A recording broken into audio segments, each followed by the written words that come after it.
Thompson? Here now, the attorney is back for the state name. No, sir, Mr. Thompson. You know I don't put up with any of that. You understand? Right. Listen to me. Yes, sir. Go ahead. You understand I'm not going to put up with that? Yes, sir. Not anything like that. You understand? Do you understand me? Yes. There's not going to be any private citizen, sovereign citizen, any of that. You understand? Welcome to another wild day in American courtroom chaos today. We're dropping into Florida, where Judge Brantley Clark is on the bench and fully locked in. This is not your average courtroom drama. This is a sovereign citizen showdown. From revoked licenses and mysterious affidavits to constitutional confusion and record requests turned arrest warrants, we've got it all.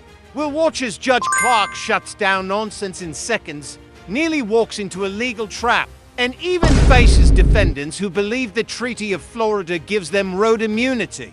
Oh, and wait till you see the sovereign citizen who brings up 1819 land transfers like their modern legal precedent. Strap in, because this one's full of sovereign stumbles, courtroom clashes, and some laugh-out-loud logic fails you won't believe. Let's dive in. Most of it, I'm going to probably deny the rest of it. Really? Yes, sir. All right. Absolutely. I got some education to go, huh? Sir? So I've got some education to go. Yes, sir. You're here today by, you got a new law violation of driving my license, suspender, and vote. You don't want to have an attorney appointed to represent you? No, sir. Are you sure? But that's the thing is, I've never even been pulled over. I don't know how I got a license or a warrant or anything. I haven't been pulled over in more than a year. Any emergency contact. I went to go pick up a records request and they gave me a warrant instead of the records. Do y'all know anything about this? As to the new law. Do you have a driver's license? No, sir. Don't answer that. I shouldn't ask that question. Fair enough. Fair enough. Strike that from the record. Right out the gate, Judge Clark wastes zero time making it crystal clear. This court doesn't entertain sovereign fantasies. When a defendant starts playing the private citizen card, Clark cuts it off with military precision. No riddles, no lectures, just plain authority. This kind of no-nonsense stance is exactly why these hearings are going viral. He's not just rejecting the arguments, he's removing their oxygen. It's like watching someone trying to light a match I underwater. tried to and they wouldn't accept it. All right. Was he arrested? Is there a new arrest for driving license, suspender, and vote? State? Yes, there was a bench warrant issued on 1/23/24 that's executed 1/29/24. But I was just doing a records request and had an agreed upon date to pick it up, went up there to pick it up and gave me a warrant. So the records are requested. I tell you what, I'm gonna let y'all Return do that? Listen, I'm gonna leave him on probation. I'm gonna set this for preliminary on April. What's that April date? April 17th. April 17th. I'm gonna let him take care of that in county court and see what happens, okay? Thank you. And I think that's the only violation he had. Yes, sir. Keep doing what you're doing on this, and then we'll see you back in April, and you can take care of that in county court, okay? Right. Thank you. Almost turned into a legal disaster.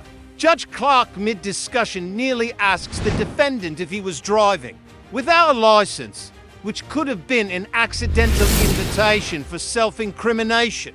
But like a seasoned pro, he yanks that question back before it becomes evidence. These kinds of close calls are why seasoned judges walk a legal tightrope every day. One slip of the tongue and you've got a mistrial or worse. And over to Mr. Alexander, I don't accept any of that. If you want to state your name, state your name. If you don't, that's fine. I'm Cedric Alexander, the beneficiary, sir. No, sir, I don't. The beneficiary doesn't mean anything to me. Says, are you Cedric Alexander? I'm a human being, Cedric Alexander, not the corporation. What don't be held with that? I'm a human being, not a fictitious entity. On your first appearance, I'm going to appoint the office of public defender. You've got a failure to appear on a misdemeanors. I have ordered to be held without bond on that. I'm going to leave that as it is. You got a possession of methamphetamine and see, that might be all the same thing. Yeah, you just got a failure to appear. The officer didn't even come and do depositions because there's a lot. You've got to drive my license, suspender, and vote. I'm gonna find there's probable cause. I'm gonna set. That's a third degree felony, punished for 5 years. Florida Department of Corrections. $5,000. I am going to set a $5,000 bond. I'll see you March 11th at 9 o'clock. Good luck. Thank you, sir. Sovereign Citizen Playbook. Page 1. I am not the name on your file. I'm a living soul, a divine being, the beneficiary of a trust. Newsflash courts deal in legal identities, not philosophy. Textbooks. Judge Clark doesn't even blink. He's heard it all, and he's not about to let metaphysics delay the docket. The more these defendants dodge their name, the faster they walk into a legal buzzsaw. Spoiler, the court always wins. Yes, sir. Yes, sir. All right. Mr. Loving, you can call your first witness. Your Honor, the state calls officer Zip. Richard Zip. Just swear the witness in.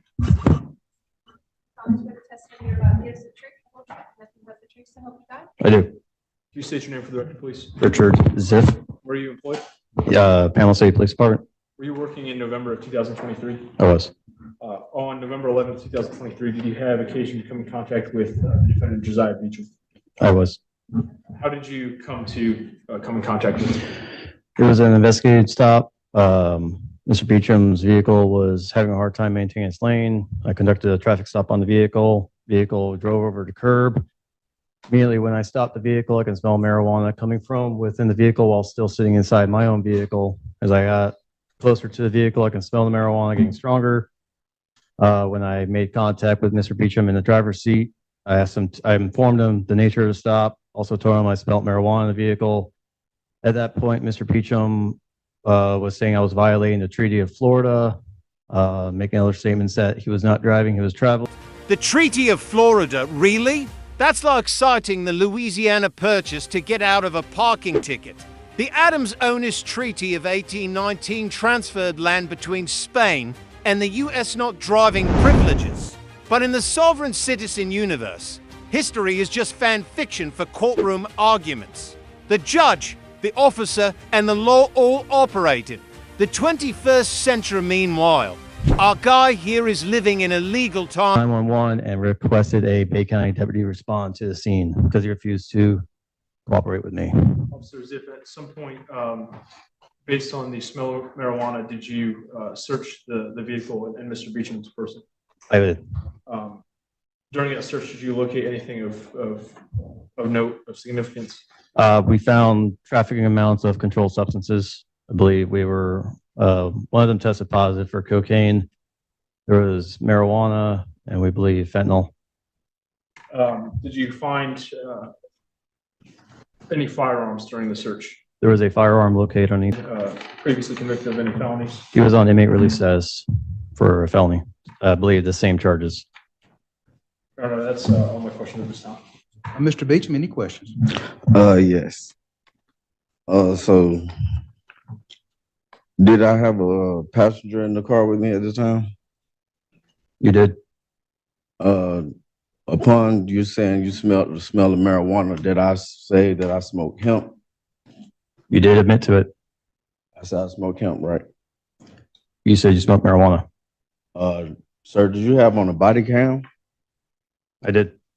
And okay, thank you, Your Honor. So I said, so your body cam was on at the time, and did you get any competent basis on the traffic stop as far as like a recording of that video? I don't have a dash cam. You don't have a dash cam in your car? We don't have dash cams in Panama City police Okay. cars. That's cool. And that was failing to maintain the lane. Okay, was it any other traffic on the road? You were the only vehicle. Okay, and how long were you behind me before you actually pulled me over? I was behind you about 2 blocks, watched you drift over the center line several times. Several times, drift off the line. Did you have to catch up to me? Your Honor, I have a dash cam and rear view cam. I'm probably gonna introduce the, what you call it. Did you actually have to catch up to my vehicle, or? I did not have to catch up that much. I was right behind you. I'm saying that the stretch of the road was, we was traveling on Beach Drive, that's right? Yes. And you were behind me the entire stretch of Beach Drive? No, I was behind you by Balboa. By Balboa is when you got behind me. Okay, and so when did you notify me or the passenger about any of the drugs or gun? Immediately. immediately? And what was said about the drugs or gun? What did the passenger say? The gun was found after you were already detained. We searched the vehicle and it was underneath your seat. Okay, and was the vehicle registered to me? Vehicle was registered to your girlfriend. Okay. And so, where were the drugs or anything found in the vehicle? You had drugs in your pocket. And there was also drugs in the back seat behind your seat. And you found the drugs? I found a bag of white substance in your right front pocket. What about any vehicles in the car? There was a bag in behind the driver's seat that had several other bags that were wrapped in a clear plastic baggies that was behind your seat. Okay, and so what did you question the passenger on? That would be my partners who questioned the passenger. I questioned you. Yes, and what did I admit to any of the drugs? You refused to talk to me other than saying I was violating the Treaty of Florida. Exactly. And so you notified me on drugs being found in the car on the scene, you're saying? Everything was notified to you. I tried reading you implied consent. You refused to actually listen to me. You kept on saying I was violating the Treaty of Florida and you. Yeah, I was saying you was violating the constitutional rights as well. This guy's got the words. He knows Fourth Amendment, unreasonable search, even phrases like probable cause, but none of it connects. It's like watching someone with a 1,000-piece jigsaw puzzle jam random pieces together because they like the colors. Sovereign citizens often sound articulate, but their arguments collapse under legal scrutiny. It's intellect without insight, and Judge Clark sees right through. All embodied came out. Okay. And so you never had a conversation with the passenger? I was mostly talking to you and searching the vehicle. I believe my sergeants wanted to talk to Mr. Wheeler. Okay, and so you're saying your passengers, your other one of your partners found the drugs that was actually in the car? And I found drugs in the vehicle. Oh, you found the drugs in the vehicle? Yes. Behind the driver's seat, you're saying? And the objection. Ask your next question. Okay. And you did already admit that I said I admitted to smoking hemp. Okay. And your vehicle is not, you say they don't got dash cams. Okay. So at the time, did you have a sight on the passenger and the driver at the whole time? I was right there behind the A pillar or B pillar. What was that, sir? I was there the entire time talking to you. No, okay. So when you extracted me out the car, did you have eyes on the passenger at that time? After I removed you from the car, I did not have eyes on the passenger, just you. Okay, cool. And so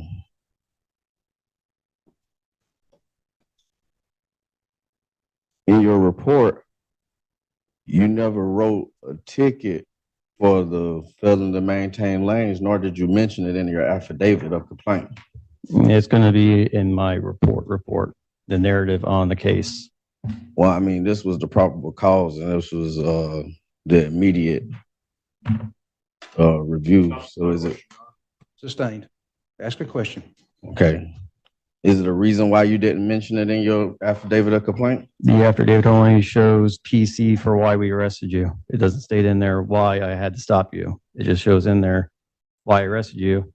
And in regards to you maintaining a lane, that goes back to the DUI, which does not go on the complaint. That goes on the traffic ticket.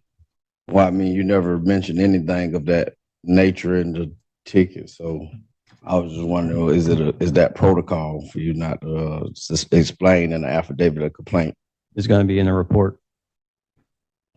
Okay, and you say you had a body camera on again, that's correct? Sustain the objection. Ask your next question. Okay, and so was it possible for any of the drugs to be the passenger? It was all in your control. It was within your reach, behind your seat, and then you had drugs in your right front pocket. I said, was it possible to be the passengers? It could be possible, but the same drug that was in your right front pocket was also in that bag behind your seat. What drug was in my right front pocket? Cocaine. And about how much was that? You had a bag that was wrapped in your front pocket. About how much? I don't have the numbers on me right now. I have my report in front of me. Okay. This is a copy of your report. That's actually not my report.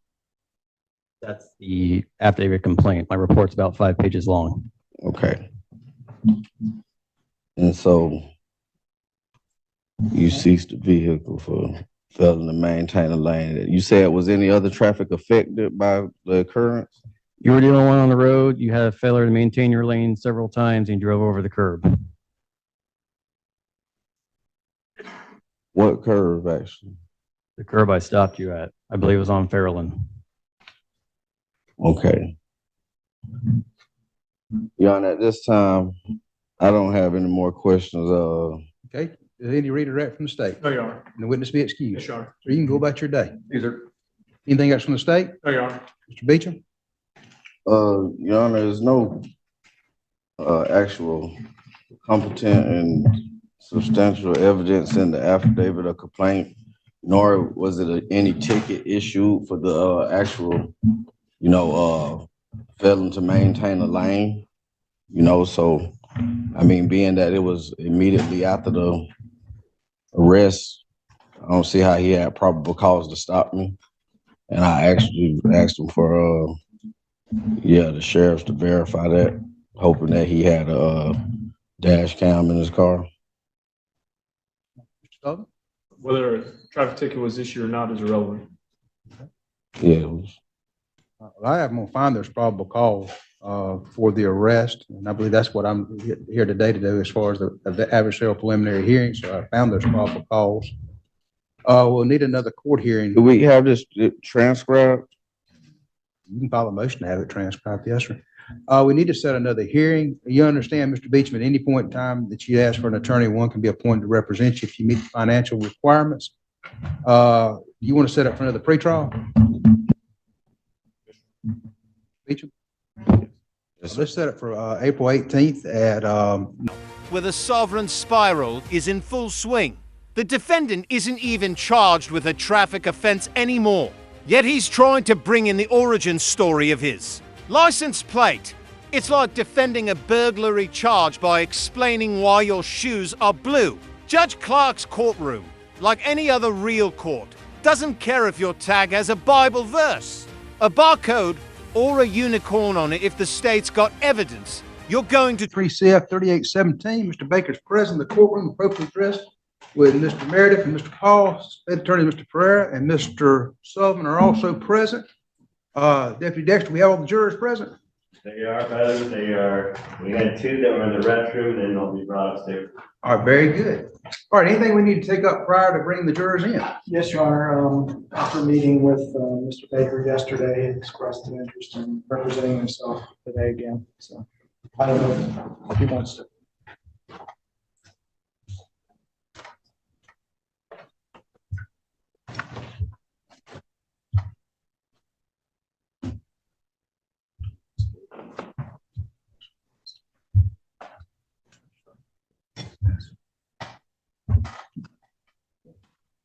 I'm not sure whether he wants to represent himself or not, because the second thing I would address is the state has filed a motion in limine that we object to. Depending on the ruling there, I'm not sure if that will affect Mr. Baker's decision. All right, well, let's take it the motion in limine right now. It's the motion in limine. Mr. Pereira, you filed it? Yes, Your Honor. If, the state is moving, Your Honor, to exclude testimony of 2 things. First is testimony of the legality of his license plate, or any sort. My understanding is that Mr. Meredith intended to elicit testimony about the origin of the license plate. We feel that the probable cause is enough already with the rolling stop, that it would be irrelevant. The defendant is no longer in charge with any type of traffic offense. They're not legal defenses to the charge that he's brought with fleeing to eluding in the possession of drugs. Your Honor, the state intends to introduce some body cam from Officer Elkins as in relation to the original stop. And Mr. Baker has his hands out of the window and is talking to the officer about what the reason for the stop is. There is a tag that's on there. In the edited version of the body cam, it is mentioned that the two reasons for the stop were rolling through a stop sign and either, I can't remember if it was bad tag or no tag or whatever. But I think that it's important for the jury to understand the origin of this tag and what it. And that's a wrap on one of the most intense and bizarre courtroom marathons we've seen yet. Judge Clark held his ground, sidestepped traps, and shut down legal nonsense with calm authority.